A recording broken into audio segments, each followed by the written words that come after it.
ठरलं तर मग उद्याच्या भागामध्ये आज आपण बघणार आहोत, सायली गार्डनमध्ये चक्कर येऊन पडलेली असते. तर सर्वजण सायलीला शोधतात. सायली चक्कर येऊन खाली पडलेली पाहून सर्वांनाच खूप मोठा धक्का बसतो.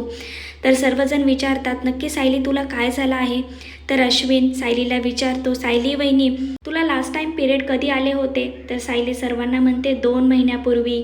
तर अश्विन अर्जुनला म्हणतो, आपल्याला वहिनीच्या लवकरात लवकर टेस्ट करून घ्याव्या लागतील. तर सायली सर्वांना म्हणते, अश्विन भाऊजी त्याची काही गरज नाही, मी टेस्ट केल्या आहेत घरीच. तर सायली अतिशय लाजत ही गोष्ट सांगत असते. तिला लाज वाटत असते. सर्वांना खूप आनंद होतो. तर कल्पना तिला मिठी मारते, तिच्या गालावरची पप्पी घेते. अर्जुनला मात्र ही गोष्ट कळलेली नसते. अर्जुन सर्वांना विचारतो, नक्की सायलीला काय झालं आहे, मला सांगणार का कोणी? तर अस्मिता अर्जुनला म्हणते, अरे नावालाच फक्त वकील आहेस का? मनातल्या गोष्टी काही ओळखता येत नाहीत का? काही गोष्टी न सांगता पण ओळखता आल्या पाहिजे.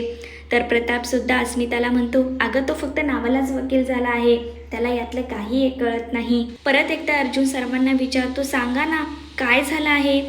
तर कल्पना सर्वांना म्हणते, अरे अर्जुन, तू आणि सायली आई बाबा होणार आहेत. सायली गरोदर आहे. आणि ऐकताच अर्जुनला धक्का बसतो. आता खरं तर त्याला आनंद झाला आहे का? तो कोणत्या वेगळ्याच टेन्शनमध्ये आहे का? त्याला दुःख झालं आहे?